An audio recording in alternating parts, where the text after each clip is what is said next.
Guys, can we just give Jack a big round of applause for coming along? Jack, we've got people here that have flown in from Melbourne, Gold Coast, crazy. Driven up from Sydney, all to just come and listen to you speak. You're an entrepreneur, you're a thought leader. You've been in my ears for the last couple of months, and I just love your whole perspective on life, and I'm really excited to interview you today. Thank you. You make me sound very good. So basically what I wanted to start with was one of the things that makes you so polarizing as a guest is your take on what I perceive as there are two types of people in the world, those with a victim mindset and those with a growth mindset. Can you tell me a little bit about your take on that, and why do you think people find it so confronting? I think because it's easier to blame other people for your problems, like looking in the mirror and saying, oh, the reason my life is this way, or, you know, the reason this ended the way it did is because of me is much harder. So, you know, I've personally never understood why people blame others for their issues. Like, I think maybe the way I was brought up, like my mum and dad are, I don't know if no one's met my mum and dad here, but they're like super hard asses. So I think I've just grown up like that. And, you know, they never let me blame someone else for the reason. They were like, no, it's your fault. Yes. And then also the people that I've had in my ears over the last sort of 10 years have also been like that. Like the most successful people in the world generally are people who take accountability for all the good and all the bad. And the best thing about that is if it's your fault, you also then have the, you know, power to find the solution to fix it. I love that. If you push it onto someone else, it's like, oh, well, it's their fault and they have to fix it. Yep, I agree with you 100%. Can you tell me a little bit about your upbringing and your childhood? You know, a lot of people love to sort of project their stuff onto you by saying, well, it's easy for you to say that now, you're worth 40 million, you're successful. But can you tell me a little bit about where you're from? Yeah, apparently I've just got super rich parents if you listen to social media. So, you know, I'll be super honest. My dad was adopted, grew up in a place called Rylstone, which is in the middle of bumfuck nowhere. And when he grew up, it's like was more of bumfuck nowhere than it is right now. And my mum grew up in Housing Commission in Mount Druitt. And randomly they met because my dad was a jockey and used to, you know, train in the bush, and then he'd come to Sydney. And I don't know, you know, they met somehow. I probably need to find out more about that. And, you know, their first house, or it was the house that they bought, was I think it was in Wilmot or something like that, which is just like, you know, not a great area. And then they bought another house in Wilberforce, which is where I was born. And Wilberforce is like 70 k's northwest of Sydney. And I just had a normal upbringing. You know, I had an upbringing where we never went without, but my parents also knew the value of $1. And if they couldn't afford it, they didn't buy it. Like there was no credit cards in my house. There was no... Like they hated debt. They owned everything. They owned their car. Like my mum, I stress her out dramatically. She's like, what are you doing? Because she's got full visibility over everything that I do. So she works with us. But yeah, I just grew up in a normal house. I went to public schools. You know, I didn't realize how good my upbringing was until now. I look at a lot of people and go, fuck. Even just my parents still being together today, like 40 something years into their marriage, it's pretty wild. It's not normal. So I think that's another thing that they taught me, which is like commitment. You know, it's like easier. You know, divorce is a big thing these days. I'm not saying it's good or bad, but it's just the stats. And I think a big reason for that is because people just throw in the towel when it gets tough. It's like, oh, fuck, it's easier just to go through a divorce versus like actually working on a solution, which again was not something that I was really privy to when I was young. But now I look at my parents and I'm like, they had some terrible things happen to them, as all people do. But, you know, they worked through it and they're still together now in their mid-60s. They still argue every day. So, yeah, my upbringing was amazing, but it wasn't an upbringing of you know, privilege. The riches. Yeah. You actually talk about, I heard you in a podcast say that you actually think children that are born in a wealthy family actually find it more difficult because they're constantly being compared to their parents, or they've got this standard. Tell me a little bit about that. Yeah, well, I mean, that's just a new view that I have because now, you know, fortunately I get exposure to some ultra successful people and ultra wealthy people. And it is like this, if let's say I've met 100 people that have parents worth hundreds of millions of dollars, which I know a lot of those people through YPO and a lot of other groups I'm a part of, I would say the vast majority of their children are never as successful as their parents, which, you know, like the person who builds it is it's very, very hard to exceed that. So they're growing up, living in the shadow of your parents, which is how I think a lot of people feel, is tough. And I know it's like, oh yeah, it's, you know, better to cry in your Ferrari, but like it's easy to say that until that is you, right? So yeah, I've just seen that. I've seen it a lot now, and I'm like, oh, and then you look at all the really successful people who also I get exposure to, and they're not people that come from privilege. They're people who have built it themselves, you know, and then their challenge will be, how do they bring up their kids? I've got a good friend of mine, Frank Grief, who's, you know, been a mentor to me, and, you know, he sold his company for a couple $100 million recently, or the last couple of years. And he's got 2 kids, and like his biggest thing that he plays with in his mind is like, how do I give my parents the upbringing that my parents give me? Because his parents were from South Africa, you know, migrated to Australia, and, you know, the reason he and his brothers are so successful is because of that. Where now his son and daughter are growing up in a $15 million home in Curl, and, you know, drives a Lambo every day and all that type of stuff, which like that has an impact on the kids, right? So yeah, I don't have kids yet, so I don't have to worry about that. Yeah. That's so interesting. And I really agree with you when you say that, because, and one thing that you always say is money only solves money problems. Yeah. And that was something that really dawned on me, because it's true. We all think that, I think most people live this lie where they think, when I have X, I will feel X. And then we get there and it doesn't really happen. Well, then you want Y. Exactly. So yeah, can you talk a little bit about that? Like your journey to get to where you are today.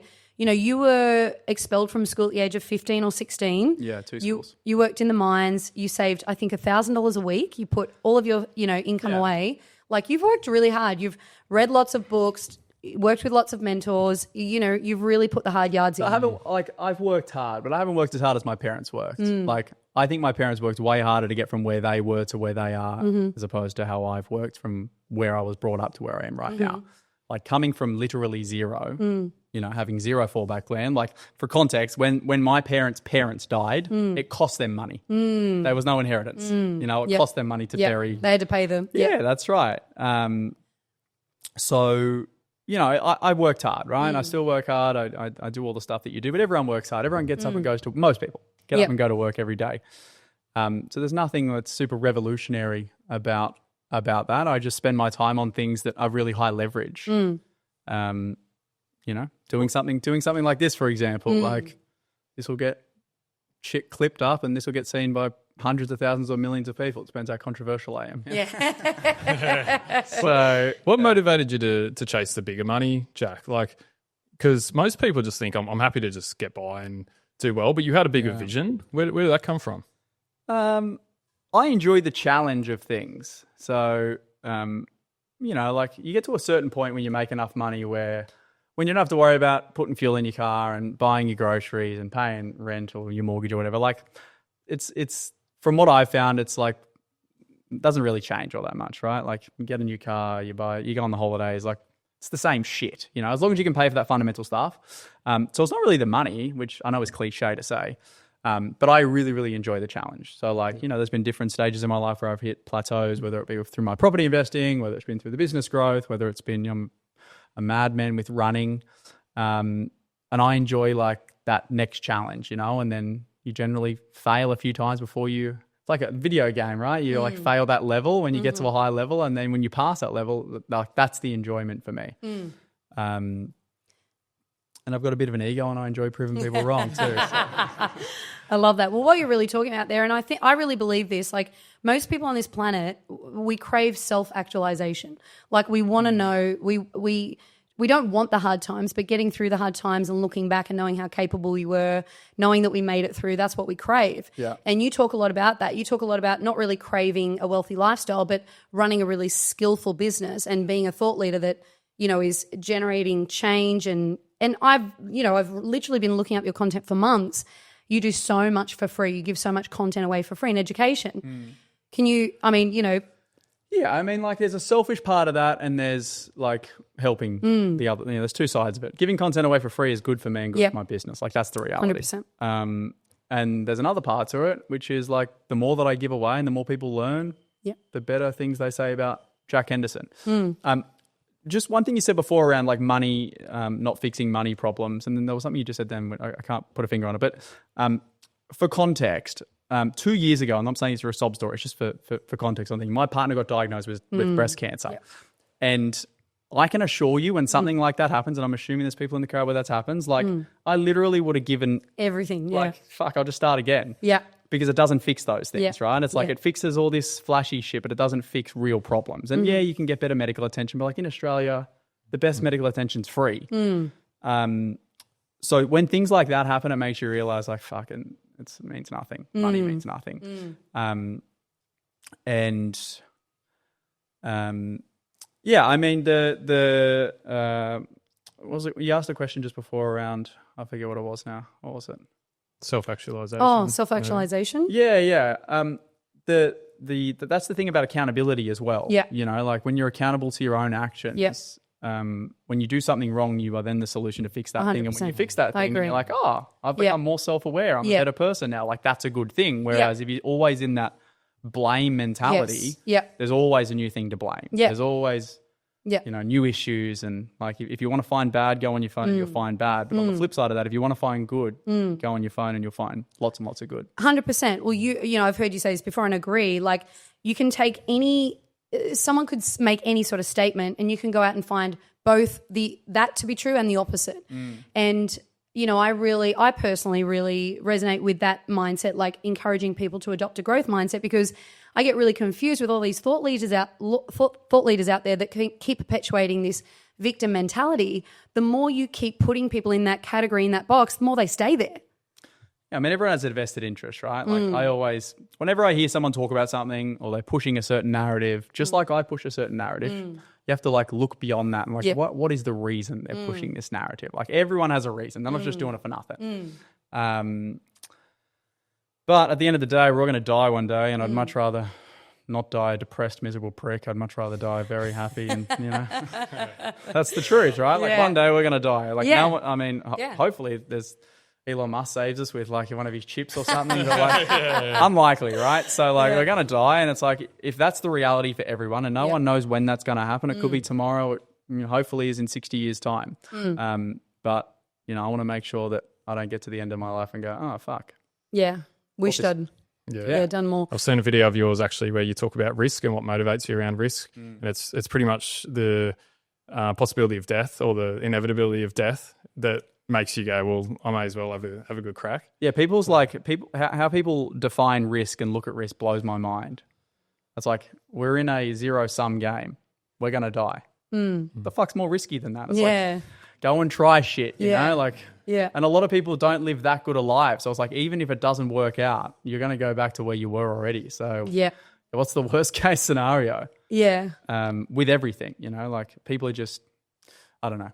Well, people fear what other people think of them so much, but they don't actually understand no one thinks about you as much as you think that they do. No one thinks about you at all. At all, exactly. Like at all. It's like when you walk past people in public and you're like, oh, I wonder what that person thinks about me. It's like they're thinking the same thing. About themselves, exactly. You know? It's like no one cares. I know, I agree. You talk about mentors and you talk about like, you know, how much they've benefited you in your journey, you know, investing in people and, you know, paying to play, being in their proximity, and about how you should actually outperform your mentor because that mentor didn't have someone behind them. Can you tell me a little bit about that? I agree with that. Yeah, I mean, well, I'd much rather walk in the footsteps of someone else as opposed to try and, you know, blaze the trail yourself, right? So like throughout my, you know, life, I've had different mentors. Your parents are your first mentors, and then, you know, from there you have different people in your life. Chris Gray was my real first, you know, mentor as such, where sort of opened my eyes up to wealth and property investing and all the stuff that I wanted. But eventually I outgrew Chris, you know, like that's, and so I should have, because Chris didn't have Chris. Yeah. And there's been so many other people after that. Like I spent a lot of time now with Alex Hormozy and his team over the last 2 years, dramatically changed my business.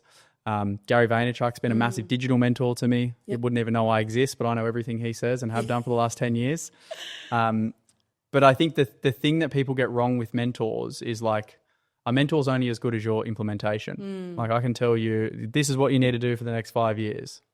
If I just tell you that and you do nothing with it, it means nothing, right? And I think that's the biggest, like, I did a post the other day about, like, it's never been as easy to be successful than it has been in 2025 because every bit of information on every topic you can think of is free online, everything. Like, there really isn't much benefit in paid information. Like everything's out there for free. Paid information or getting, paying to get information is generally just access you're getting. That's where the real value comes from, or exposure.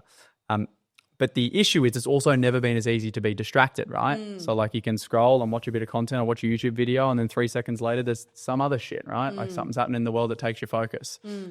So that's the big issue now. It's like information is readily available. You go back 50 years, and I'm assuming anyone who's older than 50, it wasn't easy to get access to information. Like you had to go to a library. You had to know what book to look for. You couldn't just Google what book teaches me about business. It's like, it was so much harder. You didn't have social media, of which is free. That's what I was buzzing on. I do a video, I put it out there, hundreds of thousands of people see it, and I'm like, it is free. It's so crazy. So mentors are very, very important, but they're only as good as your, execution. 100%. So many people ask me shit, so many people, and I give them all the information, and I guarantee 99% of them don't do anything with it. Yeah, I agree.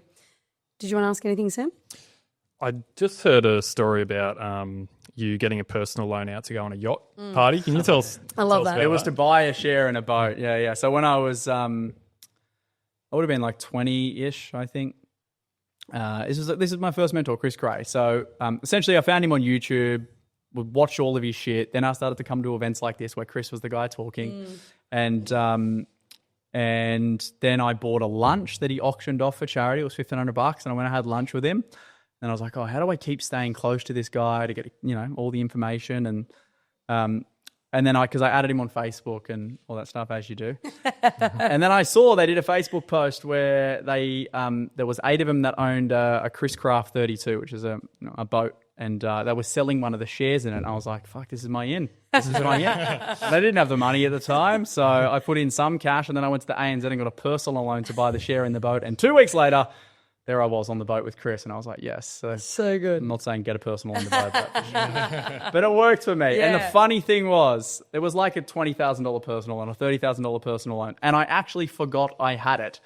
And it was only the other day I was settling some commercial debt, and they're like, what is this ANZ loan? I'm like, fuck, I haven't had anything with ANZ before. And then I called the ANZ, and they're like, oh, it's a personal loan. There's $770 left on it. And I was like, I've been paying this thing off for like 7 years or something. They're like $70 a week.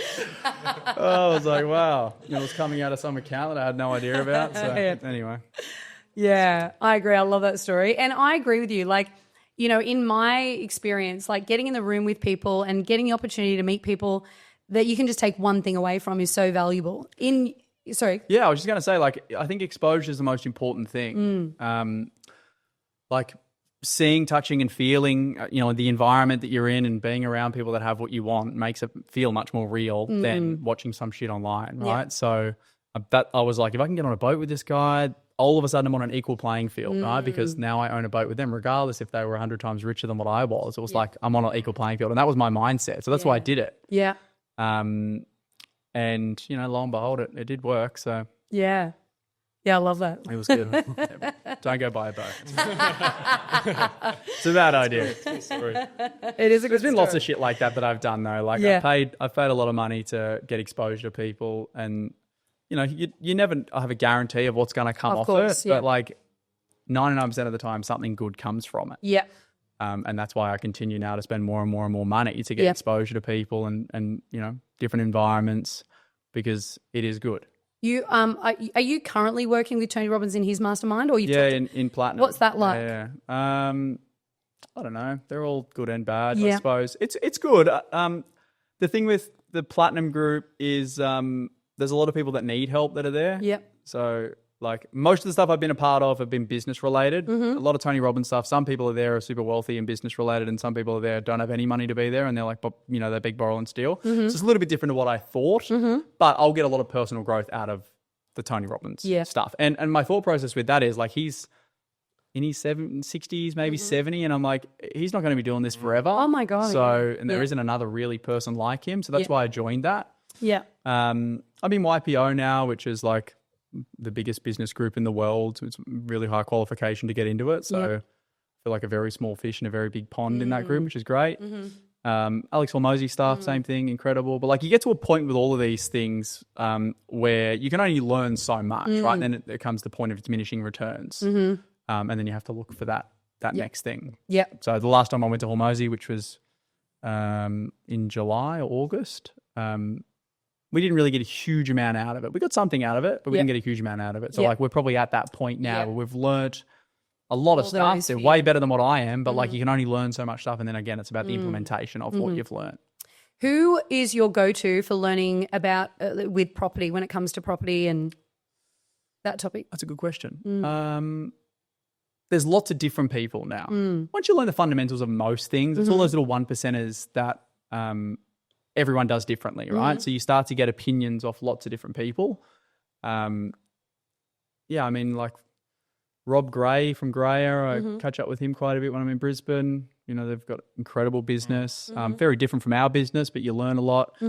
Todd Brown sits on my advisory board. He was like one of the biggest developers in Adelaide and now in Brisbane. And then like a multitude of other people. Like it's less now where I'm trying to learn about property as such, and I want to learn about, you know, service-based businesses, and I'll learn a lot of stuff about service-based business, and then I'll learn some stuff from property, and then it's all about combining the two. I love farming now. I'm an urban farmer. Oh, cool. I know nothing about farming. But I bought a piece of farmland and it was turned into a wedding venue, and I know nothing about it at all. But now every time I see a nice patch of grass, I always think, like, fuck, the cows would love that. Yeah, I feel like we should actually ask some property questions because I know there's quite a few people here in the audience who are interested in that. And I'm really sorry, I have no idea about that topic. So Property? No. Yeah, what would you tell? What would you tell someone, you know, starting out, you know, wanting to potentially, you know, get their first property? I think from what I understand, look, I've only been doing this now for 10 years, right? So I'm not like a 70-year-old guy who can sit here with 60 years worth of wisdom under his belt. But I know a lot of people who have been around for a long time. And the messaging from the people that are, you know, very old and very wealthy and done really, really well in property is like the bullshit messaging that's around right now was the bullshit messaging that was around 50 years ago. Around the like everything. Everything. Like whether it's no one can get into the property market, Yeah. whether it's the property market's going to crash, whether it's fucking whatever. It's not a new narrative. Like they keep recycling the narrative because it sells. Yeah. You know, like at the end of the day, well, I said before around like you always need to look behind the if someone's communicating a message to you, what is their ulterior motive to that message? And like with media, it's a business, right? Doom Like and gloom. if they said property market's great, everyone should go buy a property, how many newspapers do you reckon that would sell? Yeah. Not many. Yeah. If they say the opposite, it generally sells quite well. So I think the thing that I have learned is like there is never going to be a really, really good time. There's never going to be a really, really bad time. It's like there is constant fluctuations. There's always going to be something new. We're probably going to go into some big world, you know, I don't know what it's going to be called, but they'll come up with some word for it and it'll be a meltdown. And then guess what? On the other end of that, there'll be flourishing times and we'll work it out, right? So, I just don't get caught up in all of the noise. And again, I've just learned that from my own journey and then from the journey of lots and lots of really, really successful people, right? There's been really good times and really bad times forever. Like that's a guarantee. Yeah. So the longer you wait, whether it's property or anything else, like you're just hurting yourself, no one else. Yeah. So I think that's the biggest thing that holds people back with property is the fear. It's like, oh, what happens if the market crashes? What happens if I don't have tenants? What happens if blah, blah, blah, blah? Yeah. What happens? Yeah, So- I agree. Might be question time. Yeah.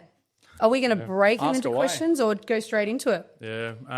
Up to you, Nez. Yeah. Does anyone have a question for Jack? We put it out there that a few of you guys might want to pose a question and have a chance to kind of, chat to him. So does anyone have a question? It'd be awkward if no one asks the question. Yeah, I know. You can text me as well. Yeah, we'll just make it up. Like, a question. Jack, what do you reckon is the difference between the people that implement once they receive the information and the people that don't? They hear it but don't do nothing. So I have this belief that most people's lives aren't bad enough. So like if you are living a life of mediocre and okay, you're not forced into anything bad. So if I go back to the example of my partner getting cancer, you know, before you get something like that, your health is priority to an extent, but, good times are usually more of a priority, and you don't really think about what you're eating, and, you're like, oh, fuck, it won't happen to me until it happens to you. And then, how quickly do you think you change your tone on your health? Like instant, right? Because you're like, oh, I've got a choice. I die or I don't die. Like, that's the reality. So I think with most people and their life is mediocre. They don't hate their job that much, but they don't love it. They're not super poor, but, they're probably not as rich as they want to be, but it's okay. Like, people just live in the middle. Yeah. And the middle is the most dangerous part. You see like when people go through a divorce, right? And it's like they come out the other end of a divorce and it's the fittest they've ever been. They've got like this new lease on life because they're like forced into change, right? No one wants to date a fat, ugly sloth. So it's true, right? Like, fuck. I agree. So, yeah, I think like most people need to have something really bad happen to them. Or like, I know it's bad. It sounds bad, but it's the reality. It's like if you're forced into something, you will do it. Like, someone had a gun to your kid's head and said, I want $1 million by next year, you'd probably find a way to find the money. make $1 million, So, yeah, most people live in the middle, and the middle is not good. Good answer. I actually always say that, like, because I'm an emotional intelligence coach, and, I work with kind of two types of people, those who've had really traumatic childhoods, and it's really obvious. It's like, okay, well, I came from abuse, neglect, my parents got divorced, whatever. It's like obvious this is why I feel the way I do. And I think the hardest client is that one that comes from the good family, because they're kind of like a little bit, they gaslight themselves a little bit. They're like, well, hang on a minute, mum and dad were so loving, so supportive. Why do I feel this way? And it's those people that really don't ever get pushed to do any self-development work, buy the courses, quit the job and start the business, because they're in that sort of middle ground. Yeah, and that's, you can use that story for good or bad, right? Yeah. Like, there's that metaphor. I don't know if it's a metaphor or a real story about like the alcoholic father. Love that. You've seen that? Yeah, 100%. It's like, two boys grow up with an alcoholic father. One ends up super successful and one ends up a pisshead. And they're like, oh, why'd you end up like that? And they're like, oh, fuck, my dad was an alcoholic. What would you expect? Yeah, So they're like exactly the same upbringing, but like they use the story as a different ways, as a different way to live their life. So that's the prime example of victim and the hero of their own story. Yeah. We got a texting question. Do you think Is this a real one? A real one? Yeah, yeah, I'll prove it. Do you think there's truth to the idea that wealthy people raise lazy children? And if so, do you have any strategies you'd recommend to raising children with a strong work ethic? Here we go. There's another one from the same person. With a $40 million property portfolio, are you still rent vesting and have you purchased your home? Sorry, two different questions. Yeah. It's a bit more than 40 now. But yeah, I still rent vest, absolutely. I'll answer the first question too. I'm not a dad, so I can't answer that question. I have not worked out how to raise good kids, and I won't have to for a while, I don't think, hopefully. I don't want to have kids soon. But, I think it's that you often hear, and I just hear this from the clients that we work with. It's like nearly every single one of them that has children goes, oh, I want to give my kids a great life.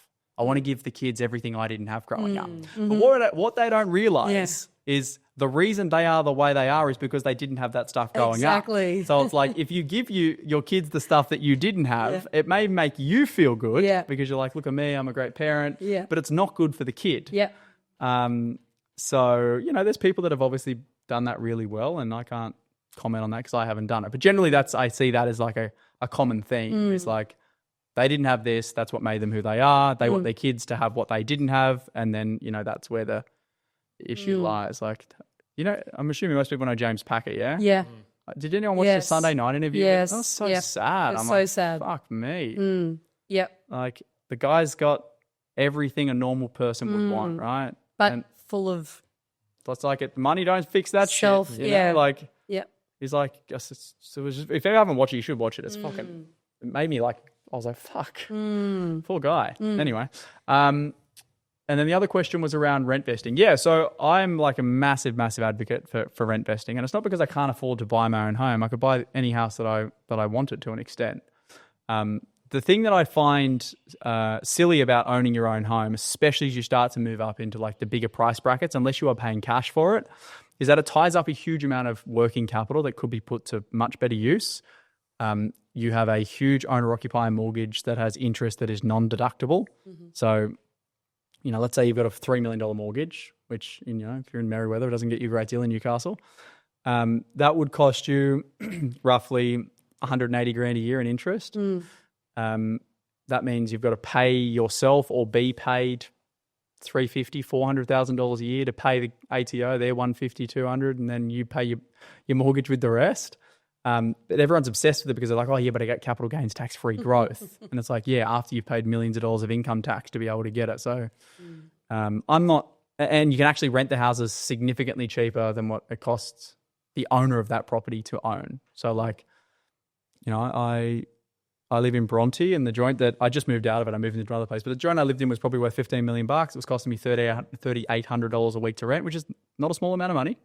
But like if I went to buy that house, I would have had to put in minimum $3 million of cash or equity and then get a $12 million mortgage. And that would have cost me 800 grand a year in interest. So I was renting it for like a fifth of what it would cost me to buy that property, right? And then I just go and put that capital to use in something else, of which will probably generate me income. The debt's deductible. It's much better use. And I don't have to, because when you own something personally, that means you have to pay yourself that. Like I'm a business owner, so I have to pay myself that as a PAYG income, which then means I pay PAYG tax. Where the way that I have things structured, I keep the majority of my income within a company tax rate environment. So yeah, that doesn't make sense. Yep. Unless you're paying cash. Like, you know, a lot of people that I know sell businesses or have big liquidity moments and they buy properties in cash, and it's a great store of wealth. You've got really no cost to it other than council rates and maintenance. And, you know, there was a house that sold in Rose Bay the other day for $45 million. I'm pretty sure they bought it for like 12 grand. Wow. 60 years, right? Yeah. CGT free. Yeah. So, how good. I was listening to your podcast with Frank Greff, actually, and you talked about how recently you were broken into in your house at Bronte. Motherfuckers. Stole my car.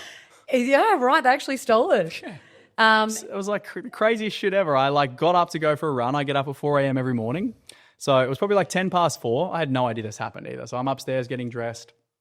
The pricks broke in through the back door. When I say broken, I left the back door open because I let my dogs go out in the night to go to the toilet. So I'd have to get up and take them to the toilet. And I live in Bronte, like, fuck. Yeah. So these little pricks come through the back gate, come through the door, stole the car keys to multiple cars, not just one. They only took one. Stole my girlfriend's handbag and a few other bits and bobs, and then pissed off. And I had no idea. I come downstairs. My mate was out the front and went for a run. A couple of hours, I'm sitting down having a coffee because the car was out the one side of the house and I go out the front door.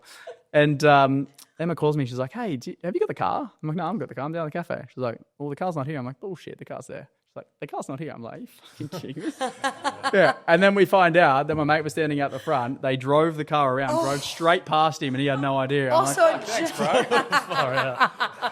oh, the timing. Yeah, I know, bastards. But anyway, you were going to say on that podcast, yeah. So I was listening to you talk about how human beings make meaning out of everything, and how when that happened, you immediately kind of noticed yourself going into that survival mindset around like, oh, this person must have known me. Straight away, I was like, these pricks have targeted me. Yes. Because I'm so open with everything online, and I was like, they found out where I lived, and they've stolen it. Yeah. And they're just some random bogans from fucking Mount Druitt who broke into my house. And they were 17. Yeah. Crazy. Yeah. Also, but the good thing about owning nice cars is like, I called up, the car was tracked, and I got it back within a couple of hours. Oh, that's good. You got it back. I didn't know that though until it happened. So, so I don't think enough people understand that whole thing that we make meaning out of things, and we just attach it to that old story that we've always had about ourselves. How did you sort of come to work through that yourself? Through like the Tony Robbins stuff, like all that type of, because you don't know what you don't know, right? Yeah. So like you walk around in life thinking that you're a know-it-all, you think you know everything, right? And like the reality is we know very little. Yeah. Until you become self-aware and you're like, oh yeah, there is no meaning to anything. We just put a meaning on it, right? It's like something is not good or bad. It's whatever we say it is. And that is hard to do in a lot of instances, but yeah, like when you realize that and you start catching yourself and you're like, oh, that person did that because of that. And it's like, oh, maybe they just did it and they weren't thinking about you. Yeah, or, like, or that just randomly happened, right?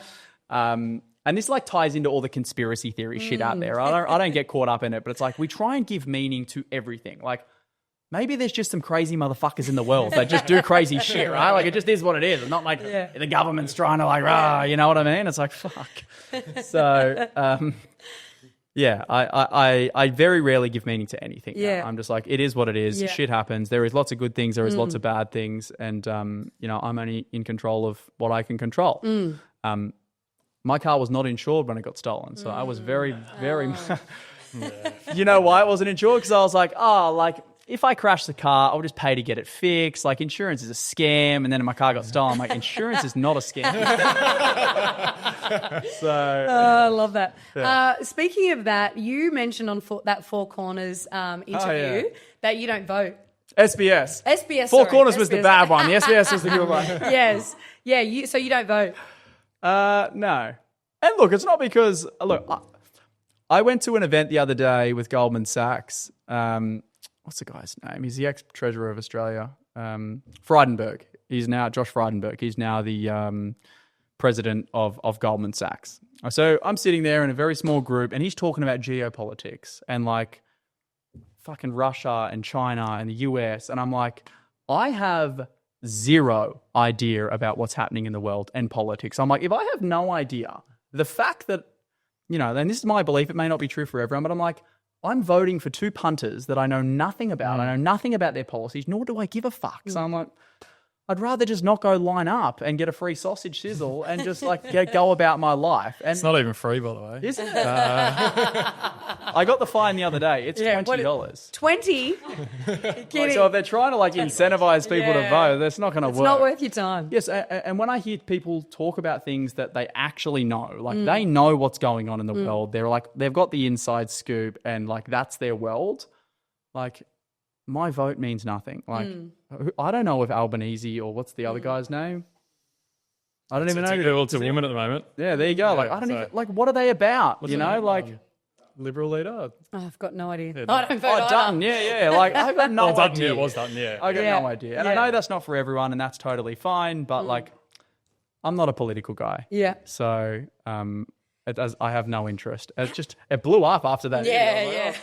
Thanks for asking me that question. I did love really it. well. There's a lot of text coming through. Oh, great. Good. Let's go. That's just good. one quick one is, do you have all your loans with the same bank or do you have different banks? Constantly changing. Yeah. Like I'm probably across, I don't know, I've got like NAB, Bankwest, Westpac, CBA won't lend to me, bastards. Yeah. Do you know that about lending? Like internally they have like their credit policy, which is you need to service the debt, right? But then they have this other thing, which is like a character. You have to be of the right character. And CBA is a very conservative bank. And they just won't lend to me because I'm always in the media and like I'm a high risk borrower to them. I'm like, CBA private clients are our clients. CBA private bankers are our clients. So fuck CBA. Yeah, I've got lots of like debt. Rams. I've got debt with Latrobe, which is a non-bank lender. Yeah. Banks are not loyal to you. Don't be loyal to them. Yeah. Are you worried about creating a bunch of like competition for yourself with the information that you give? No, because I'm better than everyone. So Cool. That's how I think. I'm like, I get same thing. I could literally give everyone the playbook to our business. Right. Yep. Try and implement. Exactly. Like, look at Alex Hormozy. For people who don't follow him, go follow him. He gives out everything. Yeah. He just did a book launch where he sold $105 million worth of books in 72 hours. It was the most sold non-fiction book in history and fourth in the world only to Harry Potter. Yeah. Crazy. You've got the playbook. Try and do it. Yeah, exactly. Actually go do it. You can't. Yeah. It's like the information is one thing, the execution is everything. So it doesn't matter. Like people who think information is valuable are idiots, in my opinion. What do you say to people who call investors greedy in the Australian market? Okay, that's all I say. No worries.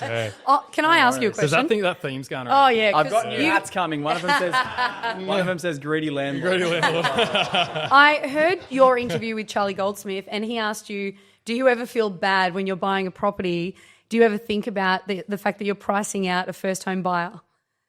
No, I don't. And just like, because I'm of the opinion that when I bought my first property, no one gave a fuck about me. Yeah. Like, we're in this thing called a free world. You know, it's like, it is what it is. And like, whether you agree with that or not, I'm just like, I don't think there's too many first home buyers buying fucking $5 million farm. Yeah, exactly. And like, why is a first home buyer any different to any other transaction? Like, why is it different from a young family getting outbid on a $20 million home? Why are they different to a first home buyer? Yeah. It's the world. Like, same. It's like it's It's that guilt tripping, and Yeah, it's it's that like that people tall have- poppy syndrome. It's a narrative. When Yeah. people, there's a narrative that people have that they want to suit them. Yeah. You know, I find it fascinating that people who are not in the property market, you know, it's like, oh, we want the market to crash. You know, we want all these laws created so they can get into the property market, right? That's the only reason people want that shit to happen is so they can get in.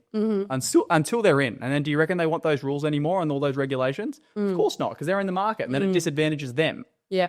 So Exactly. like, you know, people only want people want things that benefit them. I'm no different. I want things that benefit me, Yes. right? Like, don't get rid of negative gearing. Don't, you know, cap superannuation and how much you can have in there and then tax. Like, don't do that stuff because it'll disadvantage me. But like, whether it happens or not, who cares? You just get on with life. Can you speak about a little bit about tall poppy syndrome? I feel like we have a huge issue with that here in Australia, but I feel like people in the US, especially in business, are completely different. Do you see that? I think we have more exposure to it in Australia. I think it's everywhere. Like, jealousy is just a human, you know, like what does Charlie Munger say about envy? He has this incredible quote around envy. And that's all tall poppy syndrome is. It's just jealousy, it's envy. And to be honest, like there's an element of me when I see ultra successful people who maybe don't have the same worldview as me, you know, there's like something internally where I'm like, fuck that guy. And that's it. I just don't voice it, right? I keep it internally because I am self-aware enough to know that it has no benefit me saying that stuff. So, you know, tall poppy syndrome, there is a pro and a con. The pro to me is the more people say bad things, the more I'm just like, oh, fuck, I love proving you wrong. Yeah. Like that's like a driver. The bad side is, you know, like the squeaky wheel is the loudest and gets the most attention. So like all these whinging pricks in the world, like they get the most attention, whether it's right or wrong. Have you ever had, because your content obviously gets a lot of engagement, have you ever had anyone come to you who was initially sort of very victim mindset? I get And so then it many changed? messages where they're like, oh, I used to think you're a fuckwit. Yes. And then they start listening to you and they're like, oh, actually. Yeah, and then for some reason, one day they changed their mind. Yeah. I remember that was like me with Gary Vaynerchuk when I first started listening to Gary Vee because he's like very Yes, intense. very. It's like, you know, if you don't agree with his worldview, it's very hard to like him. Yeah. And then eventually it's like you start going, oh, what he's saying is probably true. Kinda makes you know? sense. And the reason I'm having the thoughts that I'm having because there's probably an element of what he's saying that, you know, is me, you know, and that it makes me feel bad. So Yeah. that's why I dislike it, right? That's why you repel. I just have this belief around the world is a hard place, all right? Like it's always hard, it's always been hard, and it's Always going to be. yeah, and we just want to label things so we've got a fucking excuse for why we can't do something. Yeah. You know, like if I sat down with anyone who has that same belief and said, would you rather be born today or before World War II happened? No one would go back to them. Property prices were cheaper, milk was cheaper, electricity was cheaper, cars were probably cheaper, but you wouldn't be born then, right? So it's like, it's fucking bullshit. You know, and yeah, that really grinds my gears. Yeah. It's just like, oh, you know, poor me. And it's like, I've got these guys who work for me. They're from South America. So one's from Venezuela. His name's Suhet and Bruno, and they're absolute killers.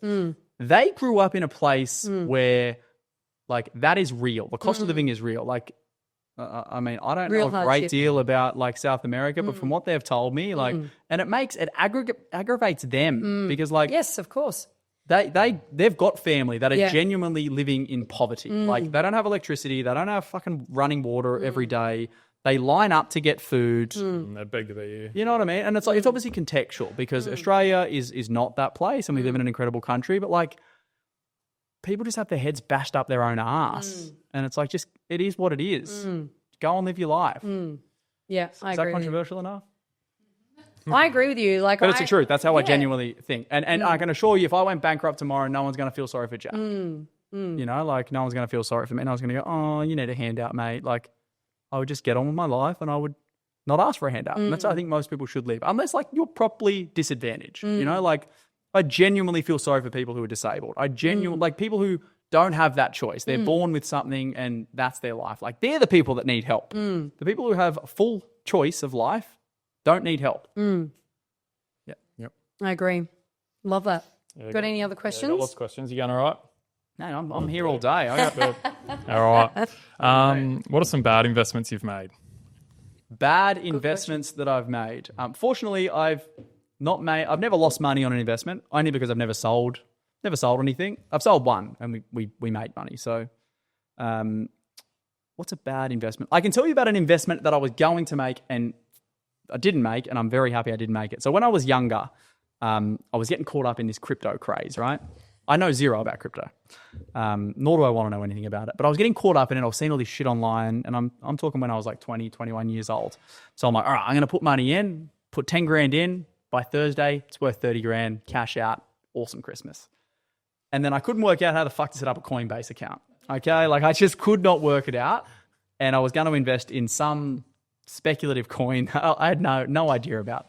And fortunately, I didn't do that because it was worth like 6 cents, say, and then it went to like negative whatever it went to, and I would have lost all my money. And I'm like, oh, that is a really good reminder. And I often go back to that to go like, money can be made in anything. Like I have so many people that I know now that have made money in the most obscure things. Like money comes from passion. Like you're passionate about something and you're like super knowledgeable about something, you will make money in that thing.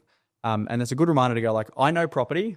I'm sure there's lots of, trillionaires in crypto and lots of other things, but I know property. That's what I love. That's what I'll stick to. So not getting caught up in the shiny object of like, oh, I can probably make some money here, or I can probably make some money here. Like, they say riches is in the niches. So it's like the more you understand about not just property, but your niche in property, or the niche in whatever it is that you do, the more and more money that you make. Yeah, on that note so debt's a scary thing for most people. Would you share your debt to wealth ratio and put it in perspective? Yeah. I would say I have 35-ish million bucks in debt, plus or minus. Like, to be honest, I don't fucking track it. Like, I don't know. All I know is I'm constantly getting properties revalued, and anytime there is available equity, I cash it out and I go buy more real estate. I've probably got 50 million bucks worth of real estate now with all the stuff that I've purchased that will settle. And the debt is not even a relative number as long as it gets paid. Like it doesn't actually matter. As long as there's income there, I can afford to pay it. Whether that number's 35, 10, 1 or 150, as long as it gets paid, that's all that matters. And what's the worst case scenario? I go broke. Cool. Yeah. Back to where you started. You restart. Yeah. And like there's lots of things. I mean, I know it's easy to say that, but like I've got lots of things in place to make sure that I don't put myself in tough situations. And but at the same token, like if you've got big goals, you got to have big balls to go and chase those goals. But because it's like it happens slowly over time, right? Like someone who has $1 million debt right now probably feels like a huge amount of money, but over time you acclimatize to it. You start to make more money. Those repayments become less relative to your income, and then you get more debt and more debt and more debt. So yeah, I honestly do not think about the money, nor do I track how much debt I have. The repayments come out on the 20th of every month, and that's it. Yeah. Get on with my life. Yeah. I'll make this the last question. Do hate comments ever bother you? Like, and I'll add to that, like, how have you like emotionally dealt with people saying shit? Like I've looked at your videos and there's good and bad, and it's just like, I click on their profile pictures. I hate me too. I'm like, fuck. Look, no. In reality, hate never, ever comes from above. Never. Yeah. Oh, I love that. No one that's the truth. doing anything more than you will ever criticize you. No, and to be honest, it used to like annoy me, and I used to like, and sometimes I'll take the piss and jump in the comments now and have a crack at someone who's had a crack at me. But like, by and large, they're just projecting themselves onto you. Like they're probably living a very average life. They're probably upset with themselves.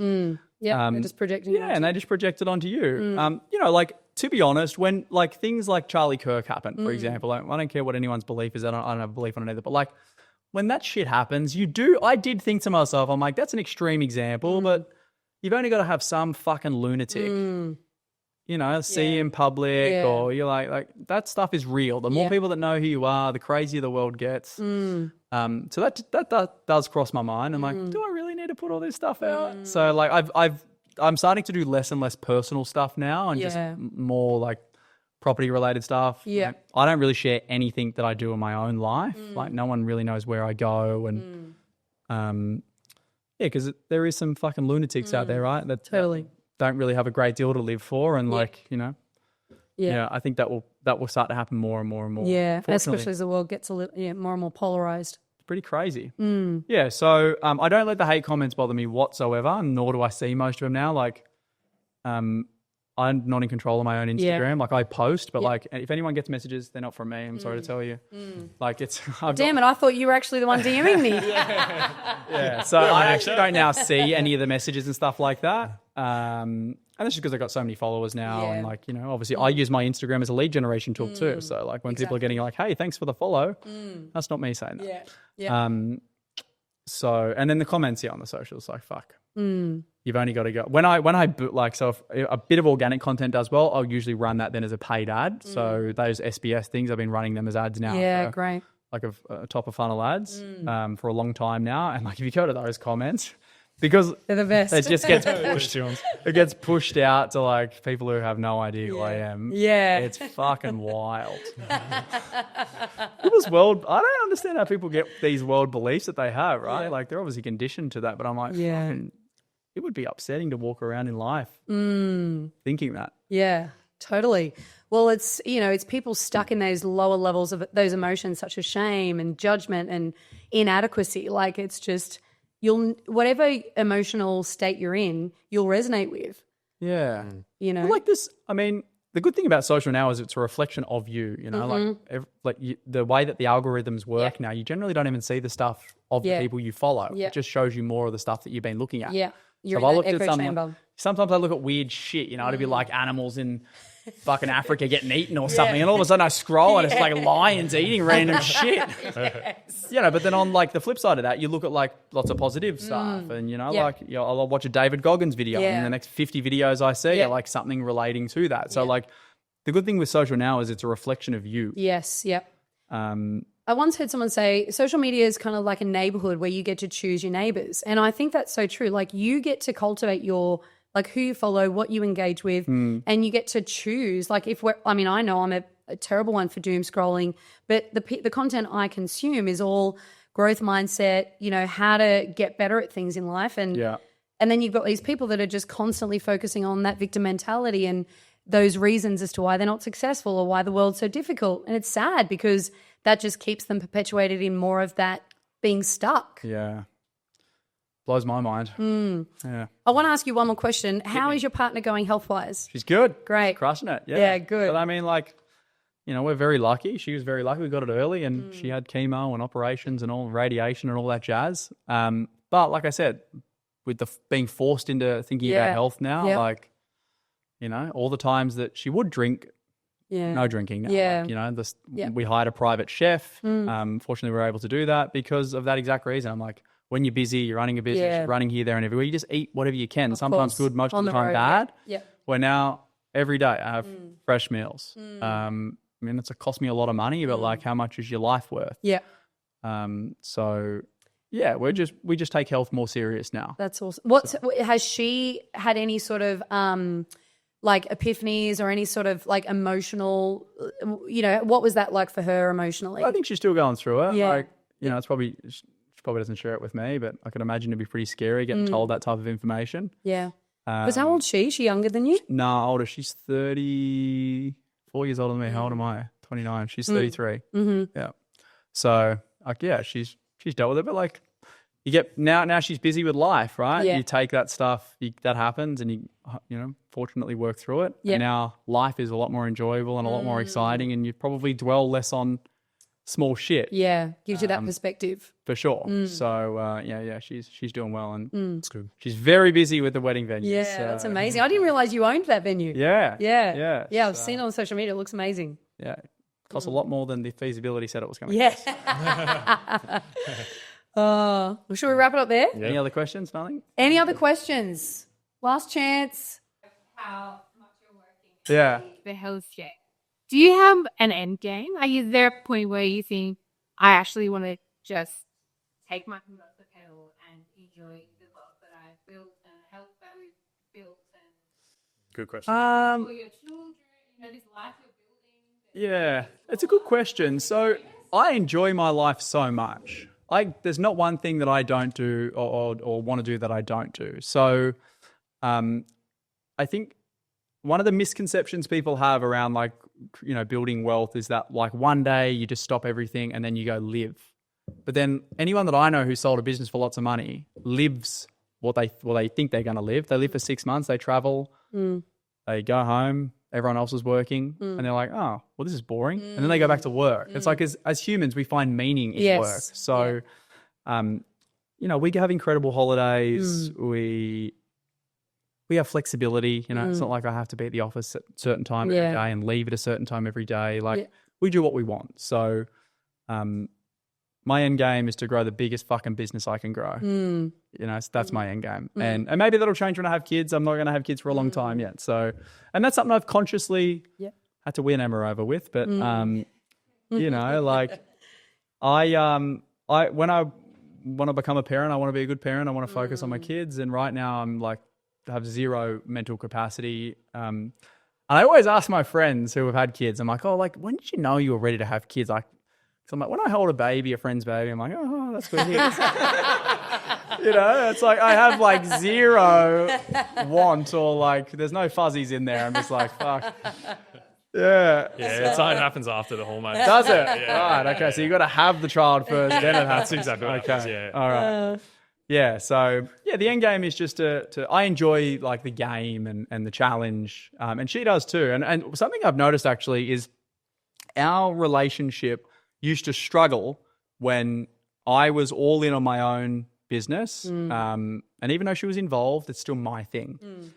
Since we got the wedding venue 24 months ago and she now has her thing and it's given her meaning, our relationship's never been happy or better. She's never been happier. And that was something that I learned. I'm like, well, she would have felt like this typical relationship stuff, always nagging me, you're never home. Can we spend more time together? Let's go on dates. Yep. Now, she's off. She's busy, right? She's doing what she's doing. And that's so good.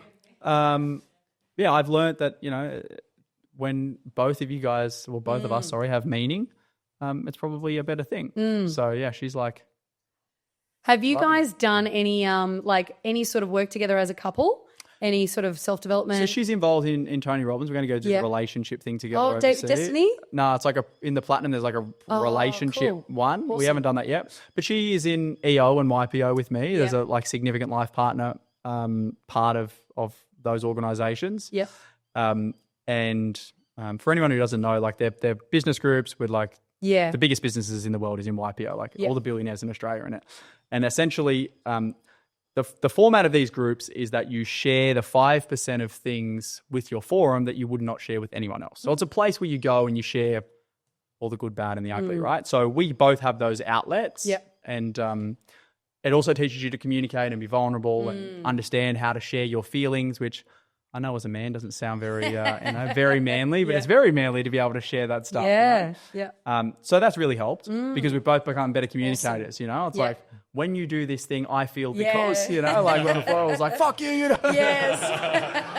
So we're growing together, That's so which is good. We're definitely not perfect though. Yeah, that's okay. I love that. Can you share what's been the most interesting thing you've learned about relationships? Like something that you just have found really interesting. Like anything, you stop working at it and it will die. Yeah. So just like a good business, right? Yeah. You get focused on something else and the business that was once really good all of a sudden starts to die.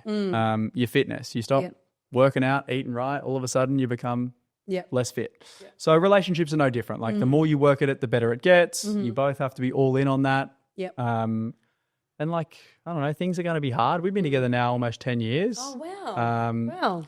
So, hence the reason I'm getting like proper pressure for the Yes. Yeah, that's right. She does. So, just like the constant work at it, right? Yeah. And I like what I've learned about, since we've had the venue and she's had meaning in her life, like that gives her something to get up and want to do every single day versus getting up and going, oh, you want to spend time together? Yeah, because I'm doing my own thing. I'm getting my own fulfillment.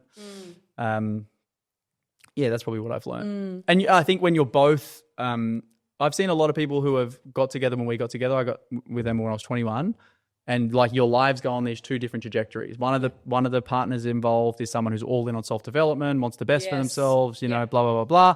The other one, whinges, you're never home. Oh, can't we just hang around this weekend and do nothing?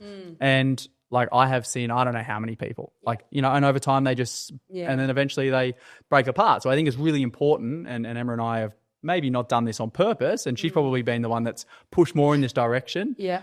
But it's like now we're both on that journey of, you know, getting better as being human beings. Yeah. So that's important too. Yeah, I agree with you 100%. But I don't have kids or anything like that. And I know that makes things hard. Yeah, that's right. So, Amazing. Well, anything else? oh, here we go. Everyone's going to Let's go. away. Jack Henderson's couples therapy. Kicking off. The couples that are struggling on that, like that one person's all in, one person isn't. Yeah. Like, what would you suggest? So, this is good. I'll just tell you, like, from my experience, we've just had really tough conversations. So, like, at like multiple different instances, like Emma shared with me, like, you know, this is what I want, you're not delivering on it. And, like, what's the point of being together? And then vice versa. I've said to her, like, I can't keep having someone who's always negative. I can't keep blah, blah, blah, blah, blah. You know, like, if you want to make this work, and then like one of two things will happen. Either the other person won't change and then it's probably not the right person, or they will change. And like, that's the reality. And fortunately for us, we both want it to work. And sometimes you're more in love than other times. Like, Of course. you know, but that's the reality. It's like, you need to be honest and open with the person if you want to make it work. If you do a live video on Instagram right now, tag us later. We're giving someone $500. What is it? We're just A going live to pick one video? of these. Yeah, just a live video on video. Instagram with this last question. We're going to pick someone, give you $500. So Nice, $500. pretty good odds in this room, I think. Yes. So, Yeah, let's go. The girl in the green dress. we'll do it. We'll do a couple Fiona, more did you have a questions. question? It's not a couple's question. Oh, okay. Probably not the best answer then. Just with in Australia, we like to tax everything. Yeah. Do you ever consider potentially leaving Australia in terms of the ATO? Again, this is another belief that I have. It's like, I've got to watch what I say. I'm live now. No, like, tax is only an issue when you're not making enough money. If you're making a lot of money, tax is not a problem. I pay my fair share of tax. Trust me, I don't enjoy paying what I pay, but it is what it is. The alternative is go pay less tax in a country that, and there's like examples like Dubai and fucking all these places. And it's like, they're new, right? So at the moment, it's a low tax rate environment. They're attracting money to go there. They want businesses to go there. You can bet your balls that eventually tax will come. That's the reality. We're in an, you know, a incredible country. And like, yeah, when you're making a lot of money, you're happy to give a little bit away. Like, tax is more important, or you probably have more of an emphasis on tax when you're not making much money. So it's much easier to go and make more money than it is to go and move countries to save a bit of tax, I can assure you. Yeah. So, Yeah. yeah, it is what it is. But in saying that, being tax effective is very, very important. I don't want to pay more than I have to pay, right? Like, and running a business, you can be strategic with how you run a business. You know, it's much easier to pay for things pre-tax than it is for paying, you know, after tax. Same thing with owner-occupier debt. That's why I say, like, if you're on a PAYG income and you're already giving 30 to 47% of your income to the government, and then you're paying an owner-occupier mortgage with the other, whatever's left of that, it's not very efficient, where you could have the same amount of debt that's investment debt, and that interest then becomes claimable. Plus, every expense becomes claimable. And yes, you still have to pay rent, of which is after tax, but the rent you're paying is much lower than the repayments would be on that same mortgage. So they're the things that, you know, people should look at, and not just go down the traditional sort of. Yeah, I love that.